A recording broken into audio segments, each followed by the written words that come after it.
Well, I want to just welcome everyone tonight. We're so glad you're all here and you are coming and joining us from many locations. Pina, you just said you're from Canada, Toronto, I think you said. And we're here in Brighton, Michigan, which is just north of Ann Arbor, Michigan. And I know we have a couple individuals coming from other places. I see Ellen is on and she's joining us from, I think it's South Carolina. So because of Zoom, we're able to meet from multiple locations, and that's really exciting.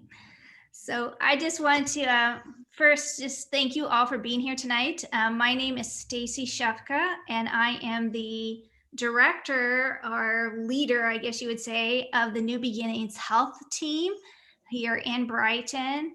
And we are a ministry of the Brighton Seventh-day Adventist Church. So we're just a church group, and we're just the health ministries component of it. And we formed years ago because we're passionate about health and we're passionate about helping our community to improve in health.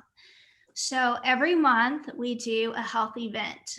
It's always held on the second Thursday of the month. So today is the second Thursday of June. And so on the second Thursday of the month, we do some type of health event. So every other month, we do a health connections class, which is a health class. This month, we're talking about diabetes. And on the in-between months, we do a cooking class. And usually, we used to do these right here at our church fellowship hall, and we invite people to come in and we cook a big dinner for them and show them how to make the meals. We're getting back to that hopefully soon. But at present, we've been doing this virtually online through Zoom and doing our cooking that way, so you guys can join us with that. So I just wanted to, first of all, show you a couple things of how you can keep notified about when we do events so that you can join us for those events. And I'm going to just share my screen here briefly and tell you about some of the ways that you can follow us. So we have a Facebook page. Some of you may have learned about this class through Facebook. It's New Beginnings Health Team of Brighton. So like our page, follow it, and then you will get notified when we are doing different classes. We always post those on here. So that's one thing that you can do to keep in touch with us. We also have a YouTube channel, New Beginnings Health Team. And if you're new to our group, this is your first time maybe joining us, check out our YouTube channel and you can find all of our previous events that we have done over the last 6 months or a year. So our cooking classes and other health topics we covered in the springtime, one called Spring Reset. We talked about how to grow microgreens and how to just experience refreshing and renewing. Back in January, we did one on immune health and home remedies for immune health. So a very relevant topic these days. So go check out some of these previous classes that we have offered and catch up on something maybe you have missed. We also have a Meetup page, and I think many of you heard about us through Meetup. So if you are on Meetup, you can join our group here. And we also post our events. It's just Brighton plant-based cooking schools, although of course we advertise other health things we're doing in addition to just cooking. So those are some of the ways that you can keep in touch with us. And I want to tell you about the next event that we have coming up, which is going to be taking place in July here on July 8th, which is the second Thursday of July. We're doing a class that's on plant-based picnic foods. Now, we focus on plant-based eating because, as you're going to learn tonight in this diabetes class, plant-based eating is the best for nutrition. It's the best for sugar control. It's the best for keeping your cholesterol levels in check and all those good things. So we emphasize plant-based eating. Now, some people might call that vegetarian. Some people might call that vegan. We use the term plant-based because we're packing tons of nutritious vegetables and fruits and all those natural foods in there. So at this one, we're dealing, because summertime is July, we're going to be featuring picnic foods that you could make if you're going on an outdoor adventure. And so we're going to be making a plant-based tofu egg salad and some vegetarian baked beans and an Asian quinoa salad, and also a pistachio cranberry energy bite, so like for a little dessert. So it's going to be fun. We send you the ingredient list and shopping list so you can go buy all the ingredients, and then we're cooking in real time, and you can have your ingredients and be cooking alongside us. And when you're done, you have the whole meal that we've just made, and you can pack it for your lunch tomorrow or for an upcoming adventure you're going to be doing outside. So it's a lot of fun. We have a really great time at that. So if you would like to attend this cooking class on July 8th, just RSVP like you did for this class. You can send us an email at nbhealthteam@gmail.com, or send us a message through Facebook Messenger, or you can text us at the phone number that's there on the screen. It's also on the flyer you received for this class. So hopefully you can enjoy us for that. We also have in August, the second week of August, we're doing a event actually here here locally in Brighton, an in-person event. We are doing something we're calling Dinner by the Garden, and we're actually going to be providing a plant-based dinner made with garden vegetables. And it's going to be a catered meal. We're going to have the food made from local foods made grown right here in our area, and you can come and enjoy that dinner, and we will be making it for you. So that's an in-person event. It's not virtual. It's going to be held right here in downtown Brighton, and that will be on the second week of August. So make sure you're following us on Facebook or through YouTube, or we can put you on our email list, and then you can get notified and RSVP for that event as well, which is going to be really delicious, and I think you're going to really like it. And we're also going to be doing some garden tours of a vegetable and herbal garden that we have here near our church. So that is what we have coming up, and I just want to state that the whole purpose for this New Beginnings Health Team and the class we're doing tonight is just to help you as an individual experience the optimum health that God intended for you to have.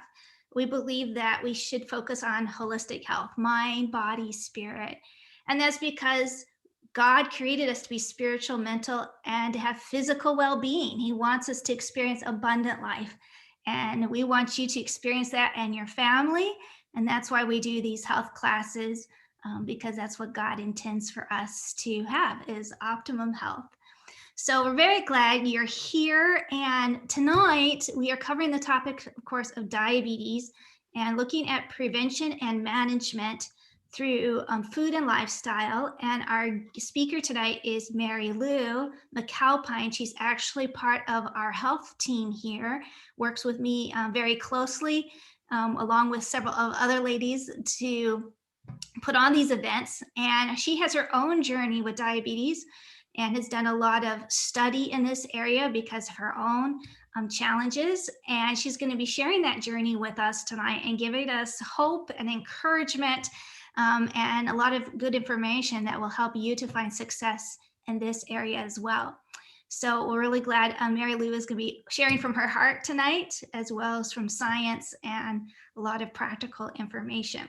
We sent you a couple handouts in the emails that you received, and I'm not sure that she'll be using every one of these in her presentation, but I want you to be aware of them so that you can download them later. Are you seeing the one that says balanced living lifestyle links diabetes, hope for the diabetic? Is that coming up right now?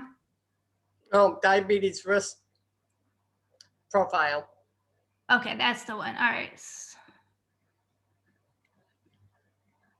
Okay, so the one that one of the first ones we sent out was just a basic risk profile you can take that will help you to know whether or not you are diabetic or pre-diabetic, kind of where you're headed.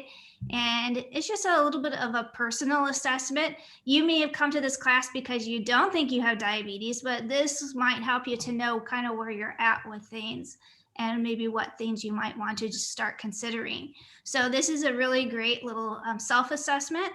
And then the other one that we sent you was this one called Lifestyle Links on Diabetes, Hope for the Diabetic. It's just a little track in a PDF format that gives some really practical things related to diabetes as well, kind of more of a little overview. So just some encouragement and information there. And then the third one, which I know Mary Lou is going to be referring to tonight, is this food chart called green, yellow, and red light foods.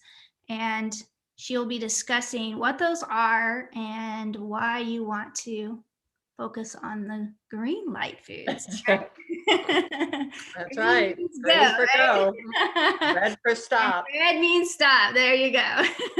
So that's a really helpful chart that was also sent out to you. If you did not get one of those emails, or maybe you didn't get any emails and maybe just signed up through Meetup, send us an email at nbhealthteam@gmail.com. And Kim, I'm going to ask if for you to put that in the chat so everybody will have it. That's our email address, nbhealthteam@gmail.com. And just send us a little note there saying that you want to get those handouts, and we will make sure that we send them to you if you provide us with your email address. Okay, so at this time, we're going to have just a prayer to ask the Lord to bless Mary Lou as she shares with us, and then I'm going to turn it over to her.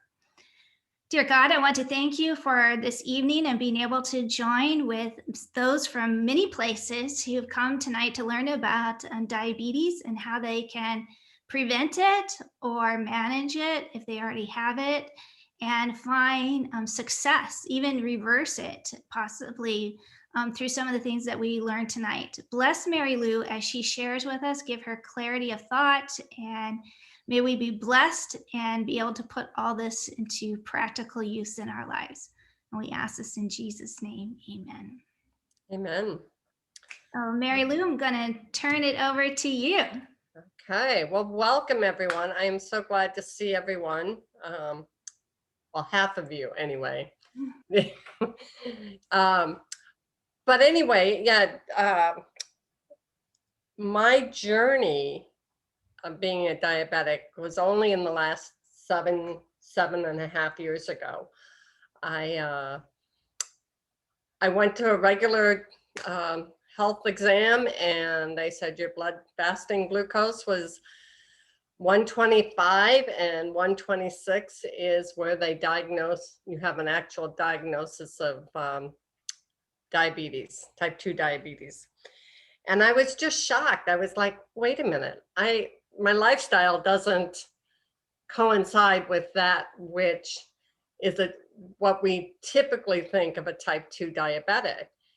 And so I was determined that when I came back about 6 weeks, 8 weeks later, that it was not going to be high.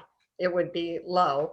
And so I came home and I really stuck to pretty much a plant-based diet. I was already leaning that way, but and then I took a couple different herbs that said they would help control my glucose levels.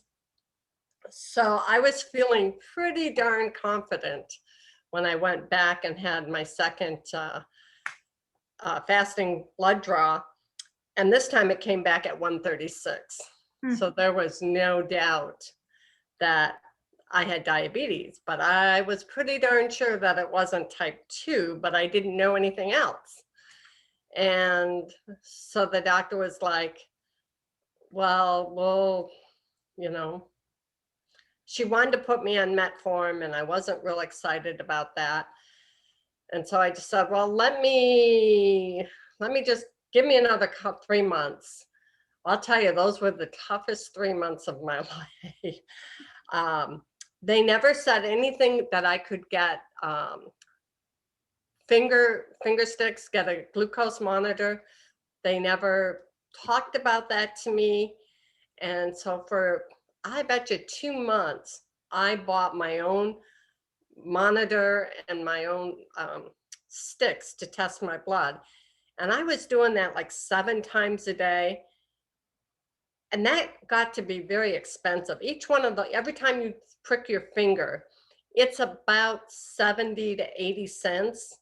And so you add that up 7 times 30 days in a month.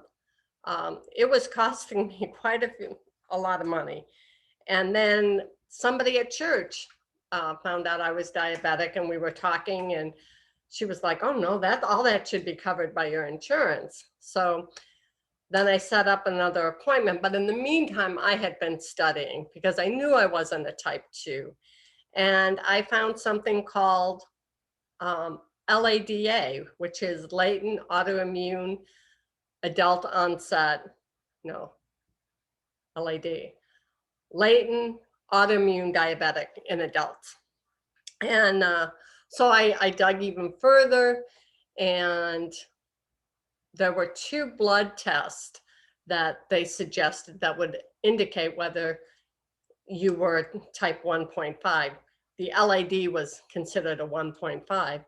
And so I was set up another appointment, went back to her and said, you know, I really don't think I'm a type 2. I think I'm a 1.5. And she had no clue what I was talking about. And so I had all my research. I probably had, I don't know, a stack about that much. And I said, well, here's my research if you'd like to learn something. And she says, well, we need to put you on metformin. And I said, no, the research says that if I'm 1.5, metformin will do more harm to me than good. And she was like, well, the protocol says that we have to go through the different medications first. And so I just said, you know, I took the script, but I didn't fill it. And I had a doctor friend who, I don't know, after a month or so, said to me, I'll write you a script for those 2 tests. And those 2 tests were a C-peptide, and that determines how much insulin your body is creating, your pancreas is creating. And the other was I believe it was called IgA, which is an autoimmune, to see what kind of, if you have an autoimmune deficiency. So anyway, I did it. My pancreas was like at the lowest point of making any kind of insulin. And I did have the IgA came back pretty high. So I went back to the doctor this time, and she says, well, I guess we'll have to send you to an I can never say this. Endocrinologist. Yep. And but then of course you can never get into those doctors for a month. So it was another month of waiting. But by this time they gave me a script for the supplies. And then when I got to the doctors, the endocrinologist, I told him, and he wasn't really willing to do it. And I just said, here's my paperwork. Here's what I've already tested. And he goes, oh, well, I guess maybe you are. So let's redo the test. And it came back. And then I was able to get some insulin. So with a type 1 or a type 1.5, you need insulin to keep your blood sugars in check. Otherwise, you go really high. And typically, that's how most type 1s find out that they're a type 1. They end up in the hospital because of super high blood sugars, like 5 to 8, 9. even over 1,000, the glucose level. So I was fortunate. I caught it through a physical, and I didn't have to experience that. But it showed me that if you're going to take your health seriously, we really need to do our own research and see what we're doing, and then, see what the doctor says. And then if there's a difference, you have to figure out what it is and talk to them. Many doctors don't have the education, they don't have it. And so this endocrinologist said, okay, well, you're diabetic, so you'll have to go to, the insurance says you have to go to the nutritional classes. Well, I did go, and I came out of that going, I don't eat that kind of food anymore. And so, it was just like, I don't eat whatever I want. I eat pretty much a vegetarian. I had some dairy, and every now and then I would have some meat, but it was not part of my regular diet. And after a couple of months, maybe even a year, my blood glucose control. Well, so when they tested me, I was at 7.2. And then, I don't know, 6 months later, I was down to 6.5. And then, but I would have I would have a lot of lows. And so the doctor, speaking of lows, I would have, the doctor said, okay, you're going to, we need to make sure that we don't have any more lows. I did at one point end up in the hospital because of a very low. So it had to be less than probably 30 at that point. I never totally passed out, but I was pretty delirious. And of course I fought the whole time calling the ambulance. No, I'm not going to the hospital. You can't take me. But so to make a long story short, they finally gave me a continuous glucose monitor, which monitors where my blood sugar level is at all times. And that, along with eating a plant-based diet and sticking as close to it as I did at the time, really it was a game changer for me. And in all this research and doing it, I came across a group called Mastering Diabetes. And I tell you the truth, I don't even remember how I found them.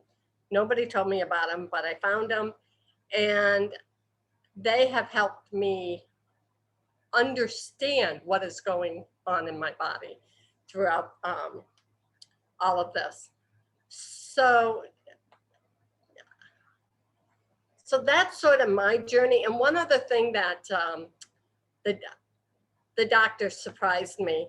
I was only taking like 20 units of insulin, both combined, the long acting and the short acting.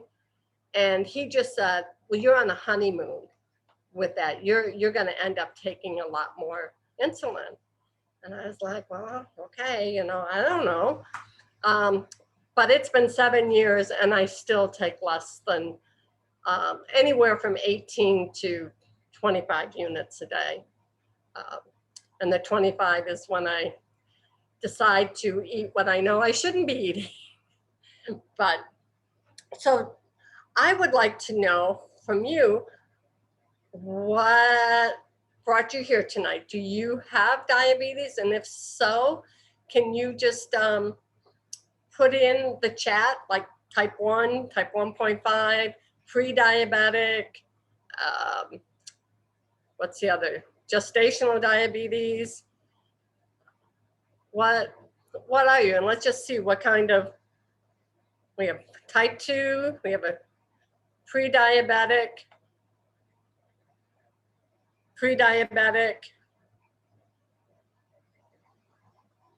I do not have it, but mom and dad do. Yep, grandma. Type 1, 48 years. That's Gwen. Type 2. So we have people with it. And it's amazing how many people today are pre-diabetic. In a little bit, we're going to go in and find the stats of what that all is. So there are, I guess I just said, there are about 4 different types of diabetes. So you have type 1, 1.5 are classified as the same. You have a type 2, which is the predominant kind that we have.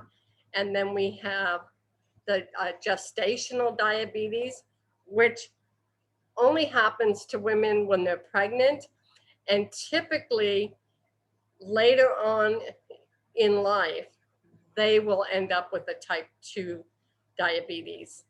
So, and then the last one, well, then you have pre-diabetes, which isn't really a diabetes, but you're very close to becoming a diabetic. And then you have what they are now starting to call Alzheimer's as a type 3 diabetes. So there's more and more information coming out about that, which is interesting. My mother, she had dementia, but whenever she ate a lot of sugar, she was far worse with her memory and what she would say. So there might be some validity to that. But so diabetes, what do you suppose? Well, here are some different definitions of what diabetes is. So this is from Dr. Wes Youngberg, who wrote the book Diabetes Undone.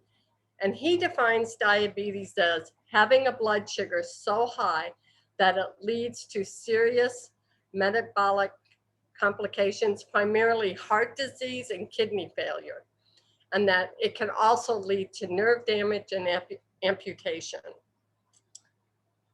The Google definition is a disease in which the body's ability to produce or respond to the hormone insulin is impaired, resulting in abnormal metabolism of carbohydrates and elevated levels of glucose in the blood and urine. And then there's one more, which is a little bit different. This one says, when someone has diabetes, their body cannot produce or use insulin effectively, which leaves them more glucose in the bloodstream.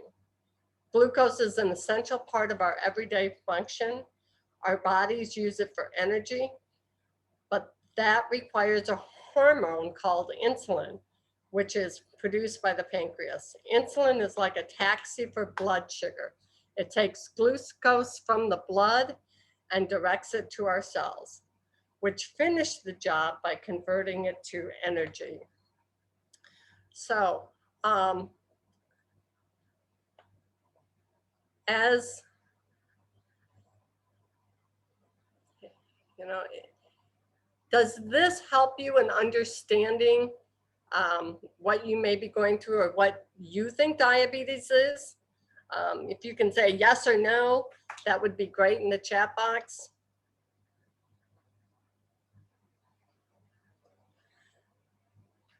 I see somebody's just asking, what are the symptoms? Could it be excessive thirst, frequent urination, those unusual weight loss? Those are like classic symptoms of diabetes. So who's ever asked, I didn't catch the name. If you have not been to see a doctor, I would highly recommend that you go see a doctor as soon as possible if you're not sure. So what do we have? Yes, a lot of people. Okay. So let me just quickly go through the stats of how prevalent each of these diabetes is. And these stats are recently, these are from 2019 and 2020. So here's how, of the 34.2 million adults in the United States with diabetes, 7.3 million are undiagnosed.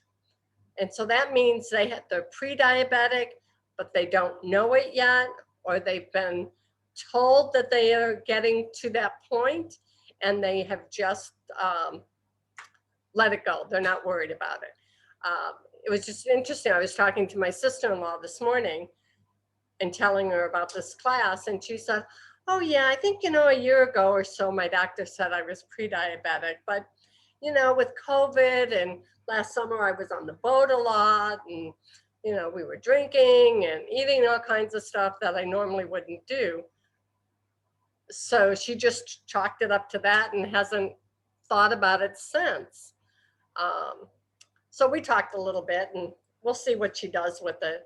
But that seems to be a reaction of a lot of people. They just, the unknown scares them, so they don't do anything about it. But I want to show you how much diabetes has increased. So in 1958, there were only 1.6 million people with diabetes. Then in 2016 or 2015, there were 23 million. And now, only 5 years later, we are at 34.2 million people with diabetes in the United States. Mary Lou, Yeah? there are a couple of questions here Okay. in the chat. One of them is, I read 2 consecutive A1C of over A certain value. is considered diabetes. Is that true? Yes, and I have that. I have 2 questions, so go ahead and answer that one first. The A1C, let me just pull this out. I don't have these. A non-diabetic person with an A1C of 4 to 5.6. So anything over a 5.6, you are considered a diabetic. And Mary Lou, what do those numbers mean? Like, I know nothing about anything. I'm not diabetic, but when those numbers are brought out, what does that mean? Because there might be some other people on here that have no clue. So an A1C value is the average of your blood sugar over a 3-month period. So you can have really highs. Some people get up to 400. You can have some really lows. And so it's the average of where your blood has been, how much glucose, how much sugar has been in your bloodstream over the 3-month period. So when you say 4 or 5, you really mean 400, 500? No. Those are just, I don't know how they come up with those values. Okay, it's a scale that they use. It's a scale that they Scale goes from what, 0 to 10, or how does that work? Well, it can go. I know I have heard of people having a A1C of over 11. So yeah. Angie said 1 to 20. Yeah, Oh, and okay. this is Good job, Angie. yeah, and this is Gwen. Yeah, so typically if you're not diabetic, you want to be under 5.5. But if you are diabetic, and it also depends on if you're on an insulin pump or not. If you're diabetic, you want to be 6.5 and under if you are diabetic. That's an excellent A1C. And on insulin pump, they bump that up a little bit. If you're 7.0 and under, your A1C, for if you're on an insulin pump. Anything over 7, your blood sugars are probably 300, 400, 5 and up, you know, at that point. If you have anything, being a 10 is not good. I'll just say Yeah, that. no. Yeah, that is not good. But yeah, you want to be 6.5 or 7 and below. Anything over that, it's not good. Thank you, Okay. Gwen. Yeah, and there was another question, unless you had more on that, Mary Lou. Did you have more on that? No, no. And if There was anybody needs more clarification, please write it in and we'll see what we can do. okay. The other thing is the numbers that you were given, I believe it was referring to the percentage of people that have type 2 and the number of people that have pre-diabetes. Was that worldwide or United States statistics? Just the United States. Okay. All right. One other person said, my doctor just gave me medication, no education. So I'm not sure exactly what that means. Pina, if you want to clarify, please do. But no education, does that mean they didn't educate you? Not or you just don't have the education, or I'm not sure what that means. But so okay. So typically you go in, well, this has been my experience. So I went in, I was diagnosed with diabetes, and I believe it comes from the insurance company. They say you have to go to these diabetic classes. And I think there's like 3 nights of it. So you learn about counting carbs, you know, what you can eat. You learn about the different insulin, types of insulin, if you're a type 1. And then you also learn about different pumps. That was my first introduction into the glucose monitoring system. So there's a little bit, but as you don't know, or at least I wasn't taught what actually is happening in my body at that point. So, Pina, did you want to say anything? I have a couple of things here. Somebody said, I heard fasting helps. Is that correct? Yes, fasting can help, and it helps to reset. And you know what? Let's hold off on that, because I have a short video that Okay. I think will help everybody. It's it has to do with insulin resistance, and I chose that topic specifically tonight because it's like the very first diabetic class that we've ever done, and knowing what insulin resistance is a game changer, because it not only affects people with diabetes, but it affects anybody that has any kind of a metabolic issue. So it could be heart disease, it could be, you know, let me just,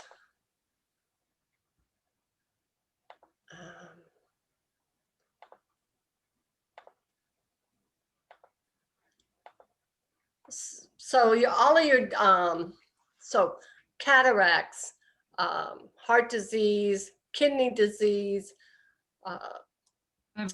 anything that is a chronic condition can be related back to insulin resistance. So we're going to, there it is, I just found it, sorry.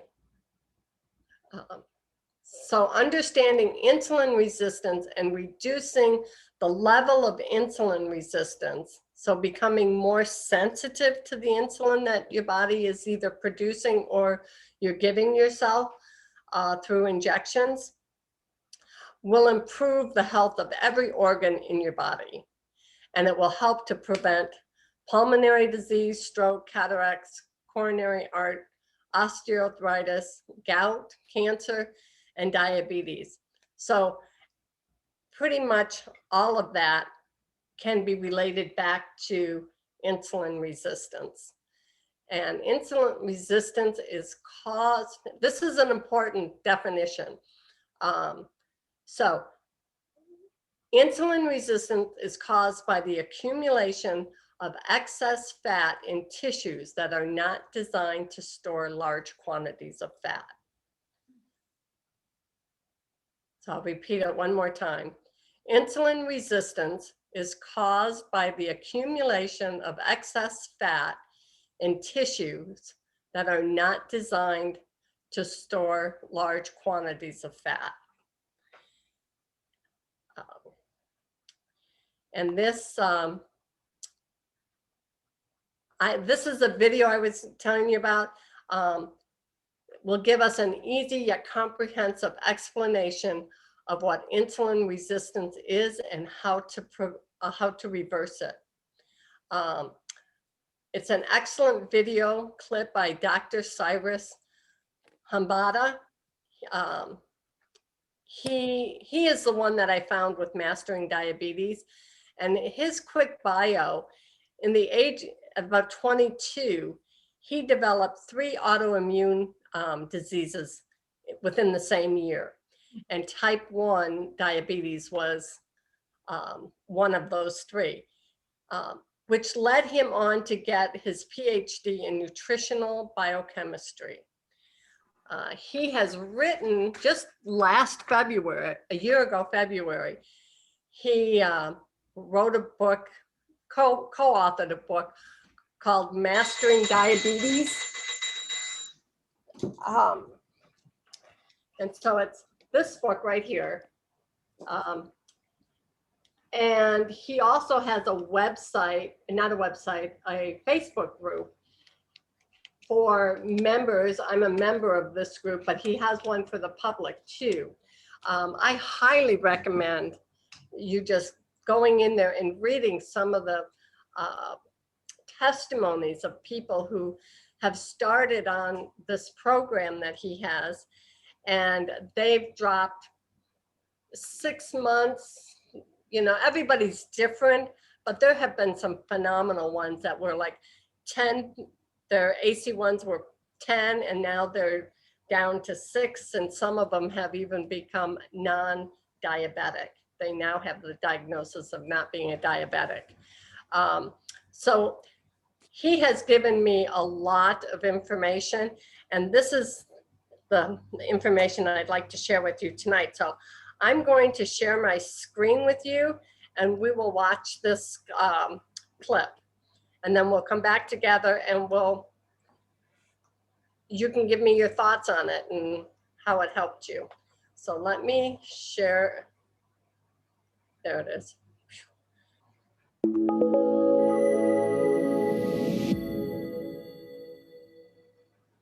So the fact that you're already in this course, the fact that you're now taking the steps to understand exactly what causes insulin resistance, and we're going to implement a whole bunch of tools to reverse insulin resistance, means de facto that your health is going to improve and that your overall blood glucose control is going to improve. So before we get too far into the details, I want to spend some time really delving into the details of insulin resistance so that you can understand on a conceptual basis what it actually is. Okay? There's 3 primary causes of insulin resistance, and we'll step through each one of them here. Cause number 1, a diet that is high in fat. Now, most people don't understand that a diet that's high in fat actually feeds the root level cause of blood sugar variability. Now, in the research world, we absolutely know that a high-fat diet is exactly what you do in order to induce insulin resistance, and in certain species, you can actually create diabetes as a result. Now, why does this happen? Well, it's simple. A high-fat diet, okay, we're talking about a diet that contains anything more than 50 grams of fat on a daily basis, okay? 50 grams of fat or more is considered a high-fat diet. Or another way to think about it is 20% of your overall calorie intake. If 20% of your calorie intake comes in fat or more, that means that you're on a high-fat diet. Okay, so if either one of those is true, then what ends up happening is that when that fat comes into your system, okay, that fat is basically going to be burned because that's the fuel that you're consuming. The problem, though, is that not 100% of that fat actually gets burned, okay? Some of that fat ends up accumulating in tissues that are not designed to store fat, okay? Now, there's only Sorry, I'm trying to turn up. in your body that is designed to store fat. This is very important. Or completely eliminating refined and processed sugars. And number 3, we go through this process of moving more. All 3 of those. Okay, I'm gonna just escape from this for just a minute so I can turn up the volume.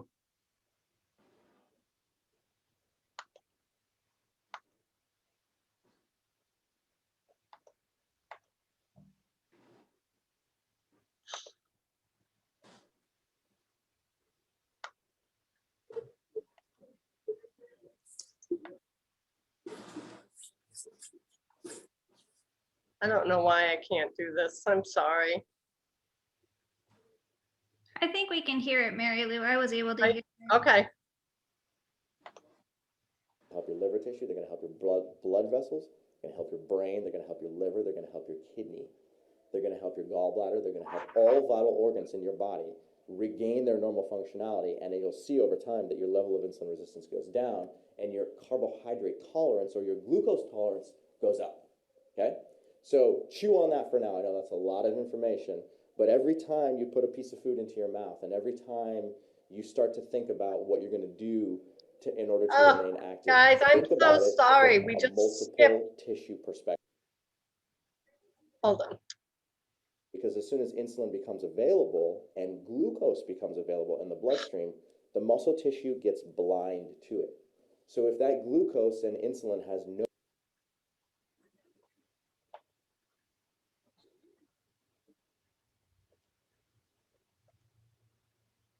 sense that it's located everywhere in your body. So if I asked you to point to your adipose tissue, where would you point? Okay. Some people might point right here to this little armpit area. Okay. Some people might point here to the back of their triceps. Some people might point directly to their abs and say, this is where I keep my fat. Some people might point to their butt. Okay. Some people might point to their neck. Okay. The fact of the matter is everyone's right. Okay. Because adipose tissue is stored all throughout your body, there are little pockets of it everywhere. So when you actually accumulate fat over time, you end up depositing fat everywhere in your body. Okay. Now, the reason why fat is designed to store fat is simple. It has all of the enzymatic machinery that's required in order to take up fat, store it as a triglyceride, and maintain that triglyceride for a long period of time.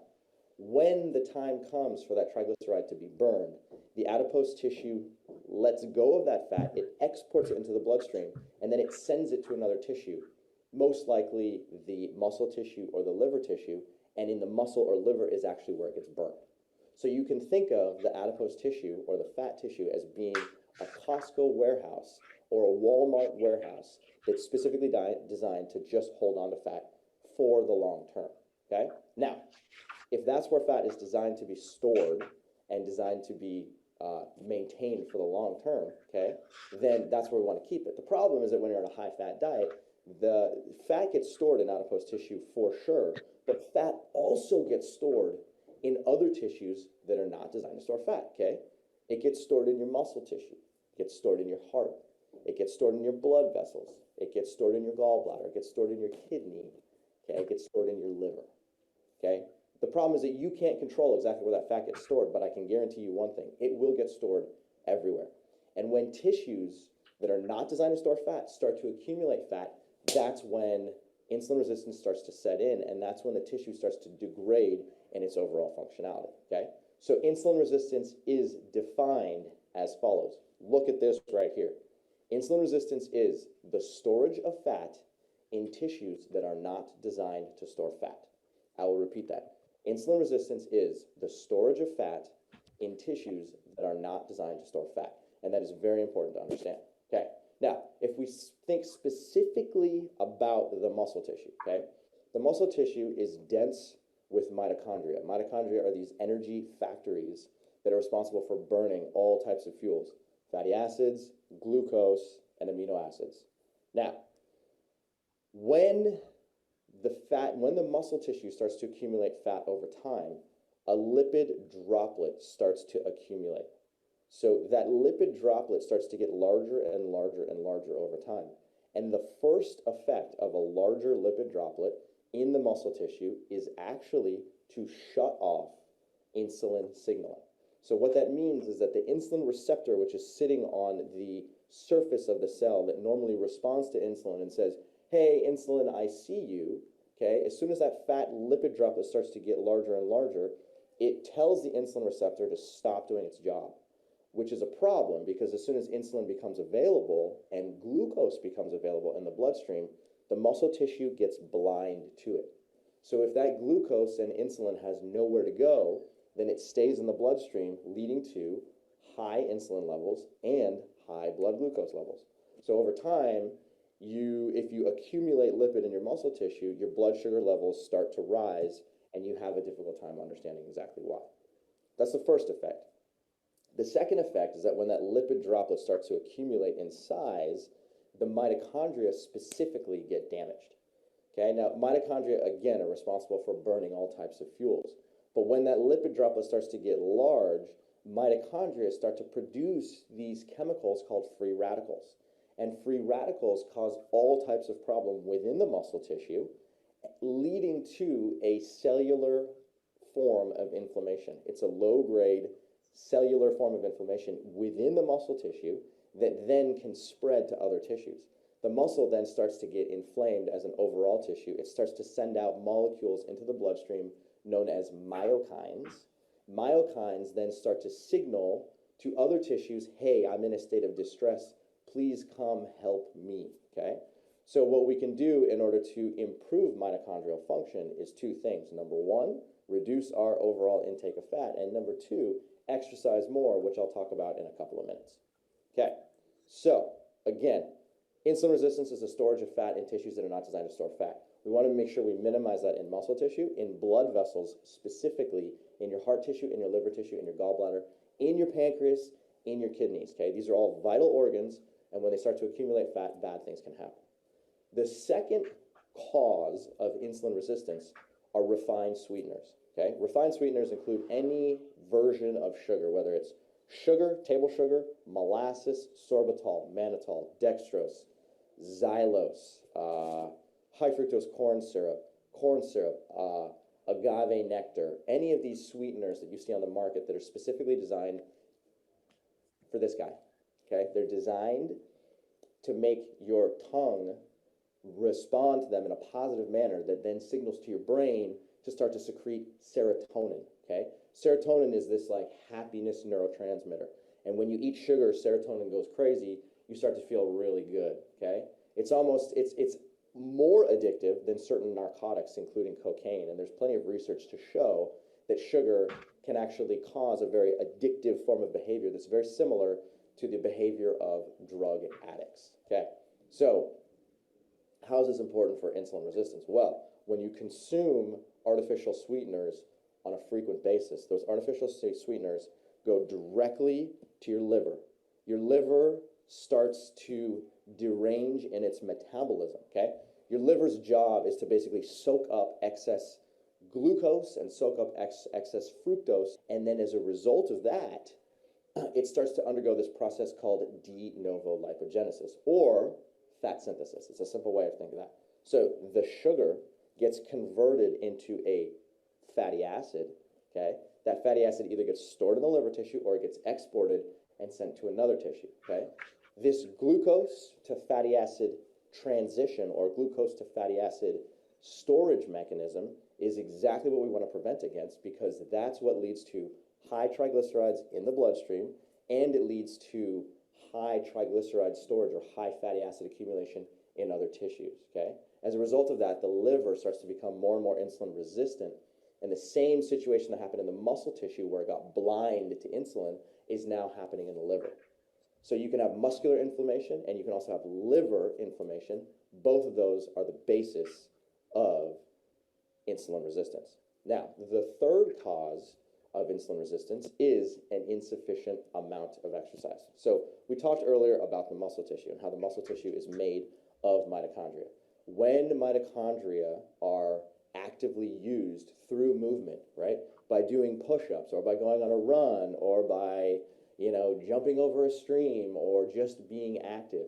The muscle tissue contracts and expands and contracts and expands 1,000 times in a short period of time. And as a result of that, it does a couple of things. One, it burns through its internal fuel stores. Number two, the mitochondria get this signal that they need to proliferate or they need to replicate themselves in order to withstand a larger amount of activity.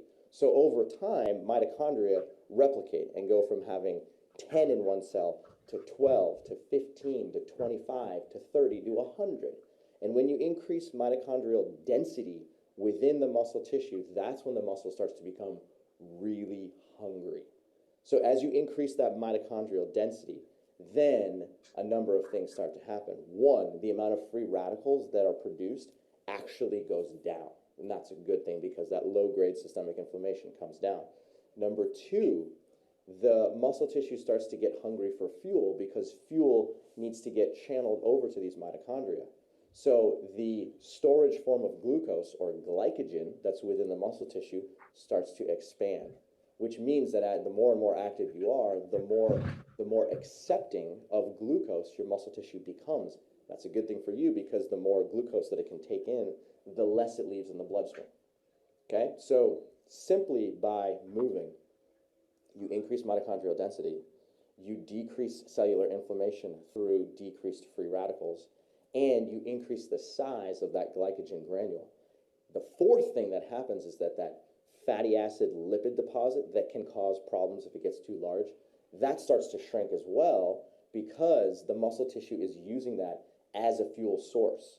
So as that gets smaller and as you consume a diet that's more focused on carbohydrate energy, then there's no reason to accumulate that fatty acid droplet over time.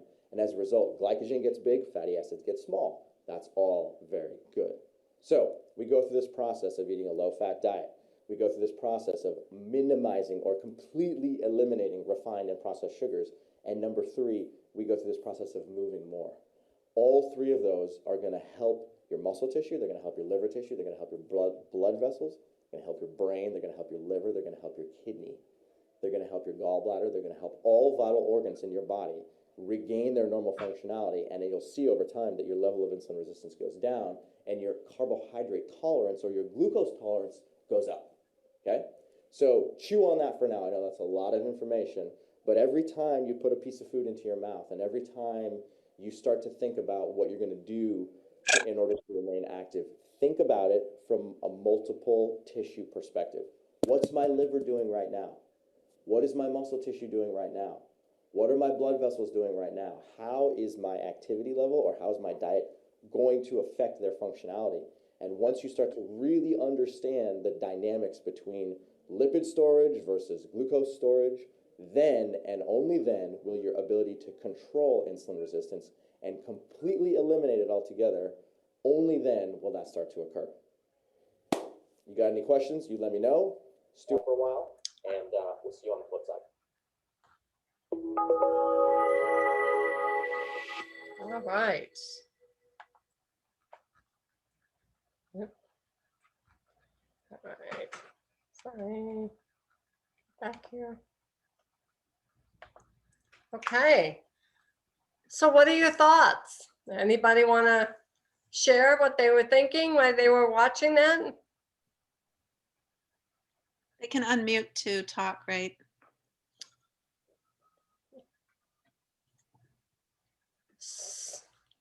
Did anybody find it surprising? Did they know this information, not know this information?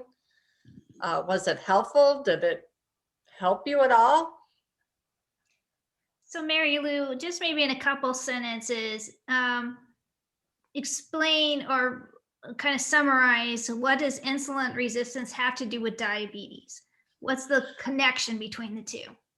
So the insulin resistance, when your body can't absorb the glucose from your bloodstream and put it into the cells, into your muscles, the cells, then that glucose stays in your bloodstream.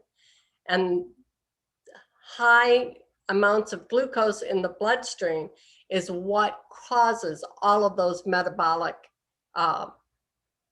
issues. So heart disease, what it does, the sugar starts breaking down and it harms, again, I'm not a doctor, it harms all the organs because it's just floating around. And so you don't want those high sugars, glucose levels in your bloodstream.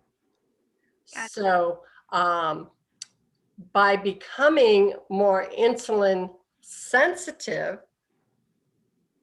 you're able to eat more carbs. You'll lose weight. You'll be healthier. I mean, you will feel the difference as you bring down your glucose levels. One thing I wanted to say, Mary Lou, that is a big misconception that the industry out there tells you, and that is you all have to lose weight. That's the problem. You just weigh too much. You're very thin for someone who has diabetes. I know you're the 1.5, but I've seen people that are heavy, and the biggest thing is if you become insulin sensitive, increase that sensitivity. You don't necessarily, if you're 100 pounds overweight, yes, you need to lose weight. We all know that. But it's hard to get started if you're way overweight because the exercise and all that's harder to do.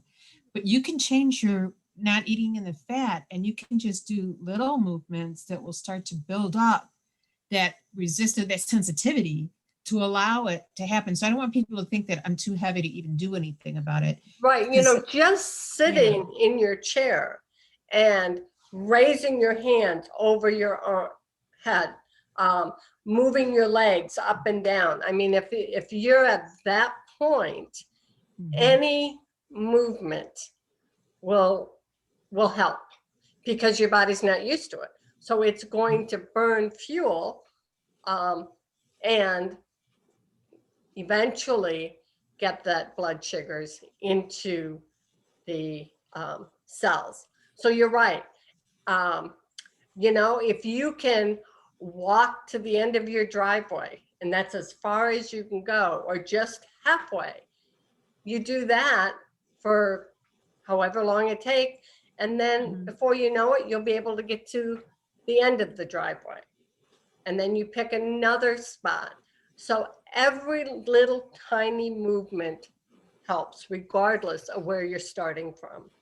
Because when I was diagnosed with diabetes in 2000, they just told me, go on metformin, go on the medications. Like you say, they sent me to the classes. My insurance said, no, we're not going to pay for your testing supplies and all that kind of stuff for a long time. But I will say this, though, they make you feel like it's your own fault, and it's not. And then what I also realized is I ended up with the fatty liver. Now that is more harmful to me now, to where they're saying, if you don't change what you're doing, which is to reduce the fat that's in my diet, which is to be more plant-based, which I was told by an MD, a gastrologist, he says, your fatty liver will kill you before the diabetes does. Absolutely. And you know, diabetes does not kill anybody. It is the complications from diabetes. So you don't die of diabetes, you die of heart disease, you die of kidney failure, amputations. Before I became a diabetic, I was at a church, I lived in Houston, and there was a woman there who had lost her leg through diabetes. And she continued to eat whatever she wanted to. She would just take the medications, and she, you know, the level of medication she was taking, I didn't understand it at the time because I wasn't a diabetic at that point. But I was there for 3 years, and the week before I left, she went in and had the other leg amputated. And it was just a matter of not paying attention Right. and not following a plant-based diet. I will tell you, in getting ready for this lecture, I was listening to a lecture that it wasn't until 2011 that studies were published stating that a plant-based diet was the best for everybody. But up until that time, and Gwen, you can tell me, up to Yes. that time, it was low carb. Don't eat those fruits. Mhm. Mhm. Don't eat that. I mean, I'm just thankful if I had to get it, I got it now when the science is out there that a low-fat plant-based diet is the best for a diabetic. I'm probably eating more fruit and, well, definitely more fruit than I have ever in a lifetime. So Yeah. And this is Gwen. Just a few comments about that. Mary Lou is right. You can eat healthy food, and a plant-based diet does work best. That plant-based diet, it prevents those heart issues and amputations and that kind of thing, because that food is healthy for you. Versus like the person she had mentioned before, you can't just eat everything. When you become a diabetic, there's certain amounts you're supposed to eat with every meal. You just can't pop the metformin pill. We call it metformin candy. And you can't pop that and just go to town at the salad bar, the Golden Corral. There's a certain amount you're supposed to eat. That medication that you're taking, it counteracts the insulin in it, is for a certain amount of food. So everybody should be watching their calories, the amount of food they're eating. They should be measuring their food. And a plant-based diet does help. It helps to prevent those, heart issues and, other, issues that come up. That really helps with that information there. I just wanted to let people know, they kept asking about the numbers.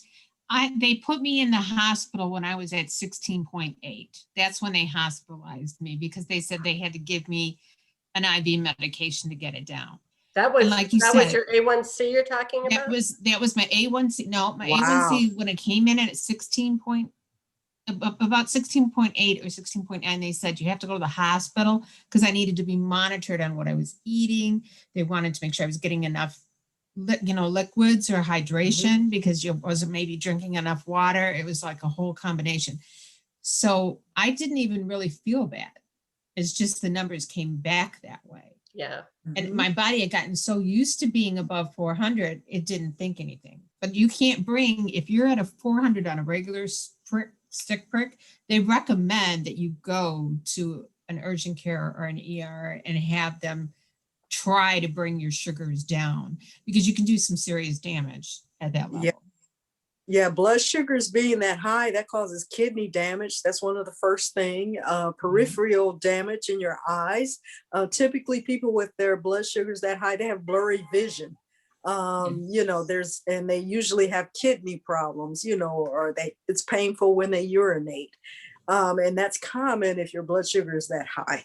So yes, you can have, I know a lot of diabetics, that are on dialysis because their blood sugar is consistently high and they don't monitor their diet, but they're on dialysis at the same time.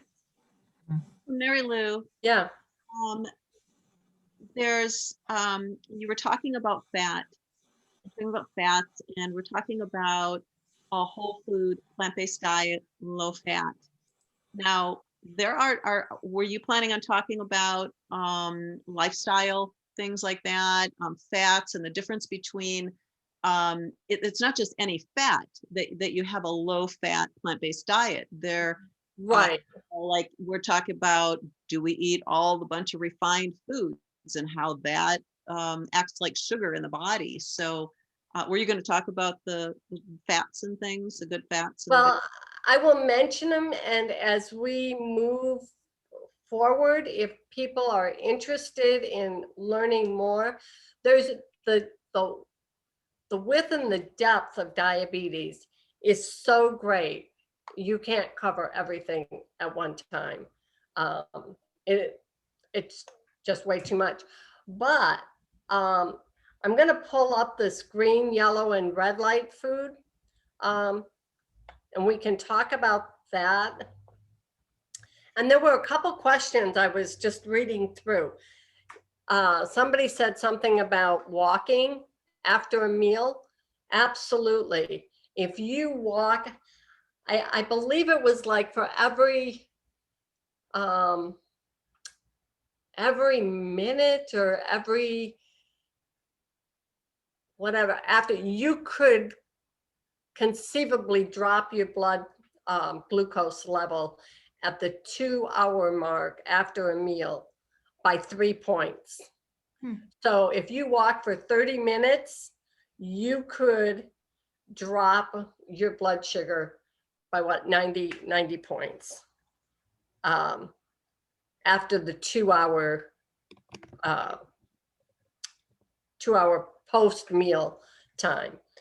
But here we have up here, if I'll scroll down, you have the green foods. It means that you can eat as much of these as you want, regardless of the calories. Well, I shouldn't say regardless, but these have very little fat. You know what? Every piece of plant-based food has fat in it. So when we are eating and we are just, I'm eating cauliflower. Cauliflower has some fat in it. What did I have today? Bananas have fat in them. Blueberries have fat in them. And it may be, some of them may be just 0.05. Some may be as high as 1 point something. So when we think we're not eating fat, we really are. So, and if you remember, Cyrus said that we want to keep our fat intake to 15% of our calorie intake.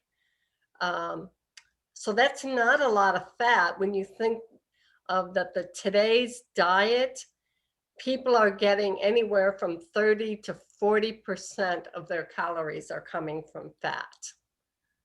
So it is it's a big difference. And I will tell you from my own experience that when I eat a lot of fat in a day, my blood glucose levels are so erratic, and it's very hard, because it's very hard to keep it under control when I eat a lot of fat.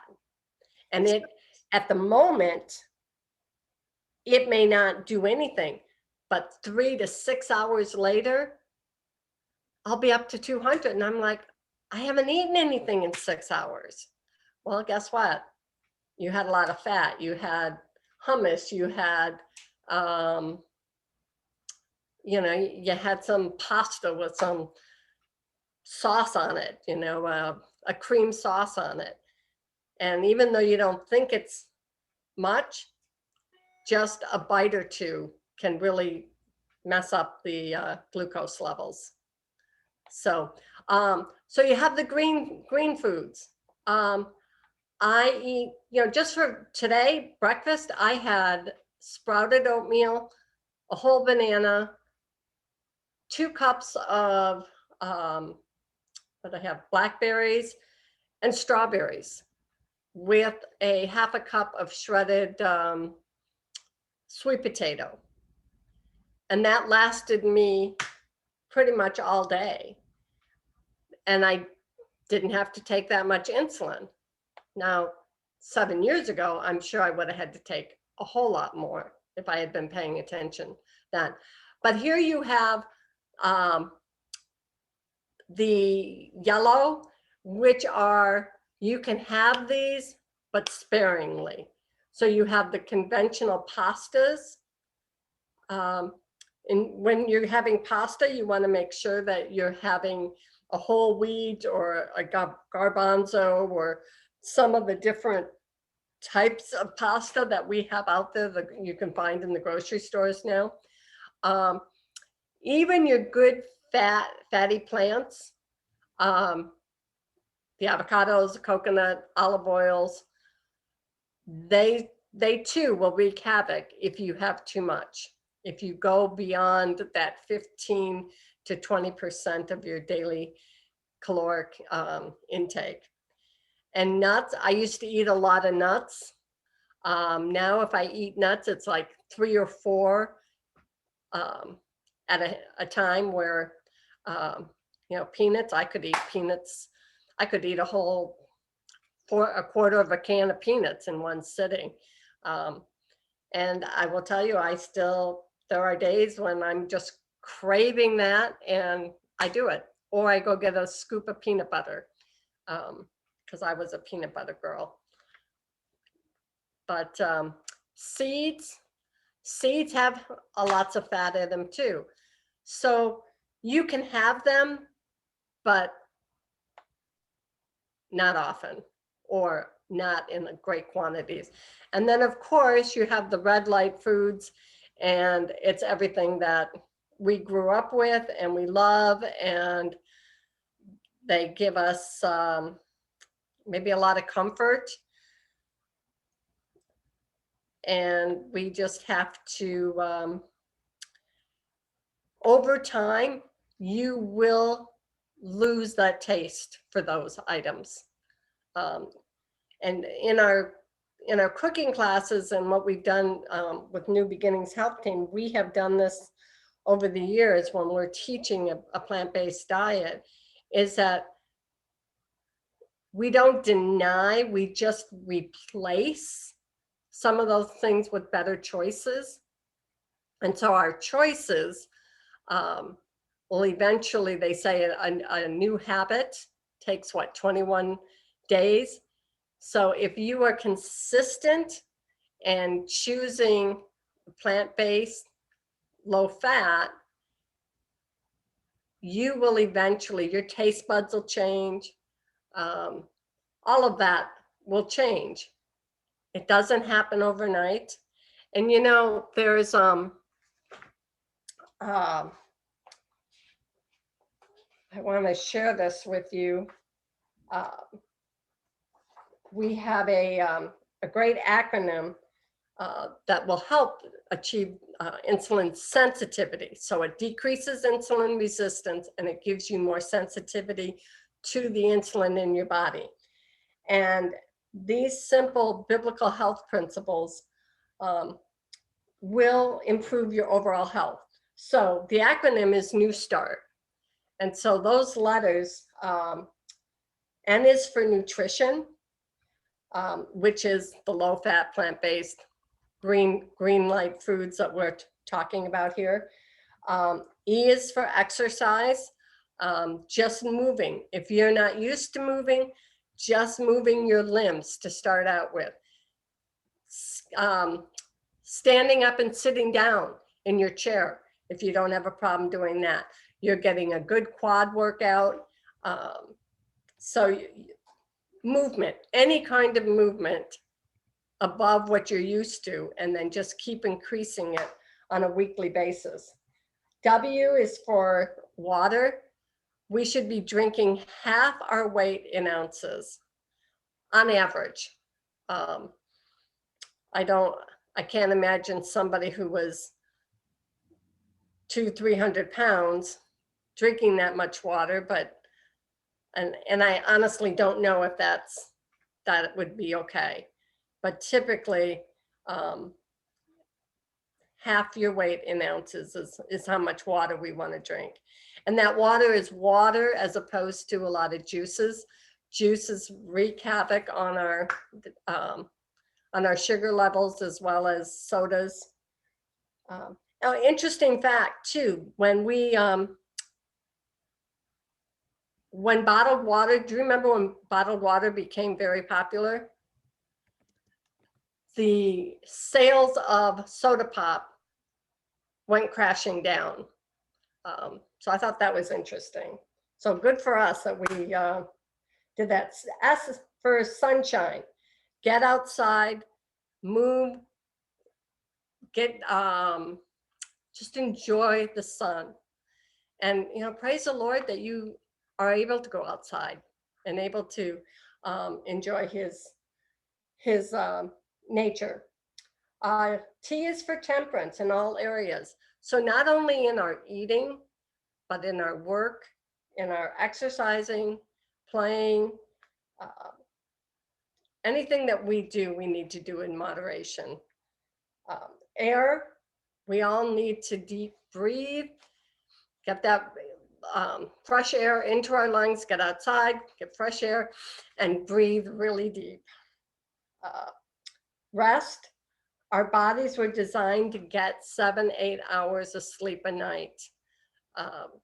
And that science is, we've been given this counsel years and years and years ago. And now science is proving it.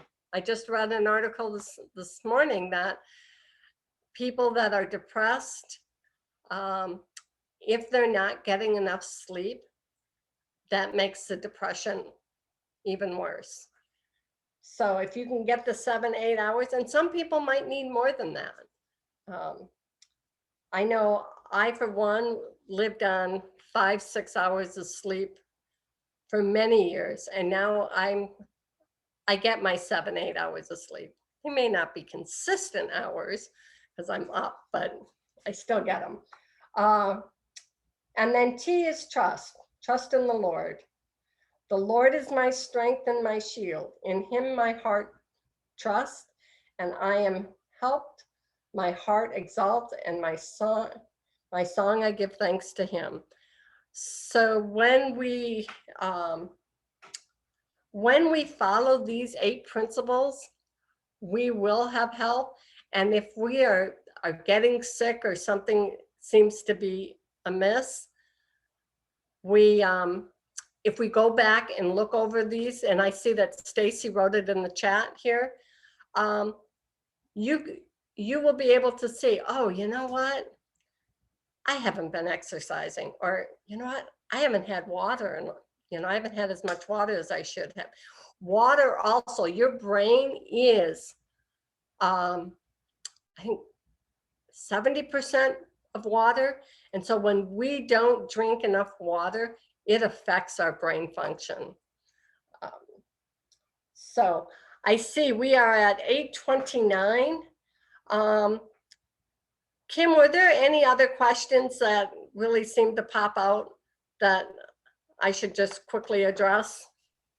I know someone asked about the video you showed and the master's diabetes. They were asking who the author was of the book, and is that video course available somewhere where people could go in and watch those videos later? They are not available to the public. So that was something that, because I've been a member of this group for the last 5 years, they have a whole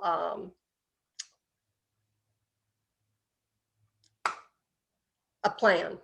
How does a person look into becoming a member or getting access to that? I would get onto their Facebook page. Mastering Diabetes, is that the name? Mastering Diabetes, and again, this is the book. So Cyrus, so the last name is, I can't remember. Yeah, Kambata, okay. Kambata, yeah. So, and Robbie Barbaro, he is a co-author of this. He also is a type 1 diabetic, and he became diabetic at the age of like 13 or 14. So they have many years behind them, and they have, at that point, they were doing the low fat or high fat, low carbs. And so they talk about their experience on that and just how many times, how many things they tried before they found a low fat plant-based diet. And the doctor who did the foreword, Neil Barnard, he is one of the forerunners of bringing a low-fat plant-based diet to the diabetes world. So it was one of him that did all this studying. So, okay, any other questions? That would be helpful. I think I found that group on their website, and I'm putting that here in the chat, their support group as well as their Facebook page. Oh, good. Thank you, Stacy. All right, well, let me end with this thought. And if you are interested in more classes on diabetes or a specific topic, write it in the chat or email us at NB Health Team. At gmail.com. Yeah, I'll let Stacy give you all that information. But yes, and if you want to get into a support group, if you live local and we want to start something, we're here to help everyone that we can. Again, I know what I know because I've done the research. I don't know everything, but I'm not opposed to doing research with you and finding out our answers together. So with that, I will end with this. Engineered for success. Every human being is designed by God for renewal, restoration, and recovery. Uncontrolled diabetes disrupts body systems, destroys health, and drains energy. Fortunately, positive lifestyles can help the diabetic to recover health, restore the body, and renew strength. God's plan for healthful living also includes powerful principles for restoring mental, spiritual, and emotional health. Whether you suffer as a result of poor choices, a destructive environment, or inherited risk for depression and disease, God wants to place you in his healing path, a path which leads to eternal life. Even though we live in a world where suffering happens as a result of sin and evil, we can avoid the needless suffering that comes through choices that violate health principles that govern our bodies. Thankfully, even when we make wrong choices, we have the promise, I will restore health to you and heal you of your wounds, says the Lord. And we find that in Jeremiah 17:30. And that was a great promise for me that my health would be restored. And I feel like I'm healthier now than I was prior to being diagnosed. And that's because of the plant-based diet, I believe. So in summary, if you follow these steps, you can look forward to decreased level of insulin resistance, an increase in your carbohydrate tolerance, and improved tissue function across all organs in your body.